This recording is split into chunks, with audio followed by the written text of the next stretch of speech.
Hey guys, welcome back to my channel. So big ಬಾಸ್ನ ಒಂದು live ಅಪ್ಡೇಟ್ನ ತೊಗೊಂಡು ಬಂದಿದ್ದೀನಿ. ಸೊ ನಮ್ಮೆಲ್ಲರಿಗೂ ಗೊತ್ತಿರೋ ಹಾಗೆ ಈ ವಾರ ಕಾಲೇಜ್ ರೌಂಡ್ ನಡೀತಾ ಇದೆ ಬಿಗ್ ಬಾಸ್ ಮನೆಯಲ್ಲಿ. ಹಾಗೆ ಕೆಂಪು ತಂಡ ಮತ್ತು ನೀಲಿ ತಂಡ ಅಂತ ಎರಡು ಗ್ರೂಪ್ ಮಾಡಿರೋವಂಥದ್ದು.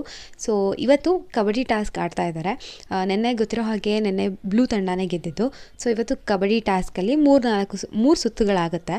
ಸೊ 3 ಸುತ್ತುಗಳಾದಮೇಲೆ ಟೈ ಬ್ರೇಕರಿಗೆ ಬರುತ್ತೆ. ಅಂದರೆ ಎರಡೂ ಗ್ರೂಪ್ ಅವರು ಕೂಡ ಒಂದೊಂದು ಅಂಕನ ತೊಗೊಂಡಿರ್ತಾರೆ. ಸೊ ಟೈ ಬ್ರೇಕರಿಗೆ ಬಂದಾಗ ಅಲ್ಲಿ ಬ್ಲೂ ತಂಡ ಗೆಲ್ಲುತ್ತೆ. ಸೊ ಬ್ಲೂ ತಂಡ ಗೆದ್ದು ಇವಾಗ ಅವರು ಇನ್ನೊಂದು ಎಕ್ಸ್ಟ್ರಾ ಪಾಯಿಂಟ್ ತೊಗೊಂಡಿದ್ದಾರೆ. ಹಾಗೆ ಧ್ರುವಂತ್ ಅವರು ಹಾಗೆ ಚಂದ್ರಪ್ರಭಾ ಅವರು ಈ ಒಂದು ಕ್ಯಾಪ್ಟನ್ಸಿ ಟಾಸ್ಕ್ ಅಂತ ಏನಿದೆ ಆ ಟಾಸ್ಕಿಂದನೇ ಅವ್ರು ಡಿಬಾರ್ ಆಗಿದ್ದಾರೆ. ಅಂದರೆ ಅವರು ಆ ಕ್ಯಾಪ್ಟನ್ಸಿ ಟಾಸ್ಕ್ಗೆ ಕಂಟೆಂಡರ್ ಕೂಡ ಆಗೋದಿಲ್ಲ ಇವಾಗ.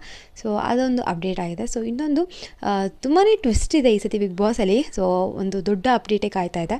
ನೆಕ್ಸ್ಟ್ ವೀಡಿಯೋದಲ್ಲಿ ಅದರ ಬಗ್ಗೆ ತಿಳಿಸ್ಕೊಡ್ತೀನಿ. ಸೊ ಇದೇ ಥರದ ಅಪ್ಡೇಟ್ಸ್ಗಾಗಿ ಚಾನಲ್ಗೆ ಸಬ್ಸ್ಕ್ರೈಬ್ ಮಾಡ್ಕೊಳ್ಳಿ. ಮತ್ತೊಂದು ವೀಡಿಯೋದಲ್ಲಿ ಸಿಗ್ತೀನಿ. ಟೇಕ್ ಕೇರ್, ಬಾಯ್.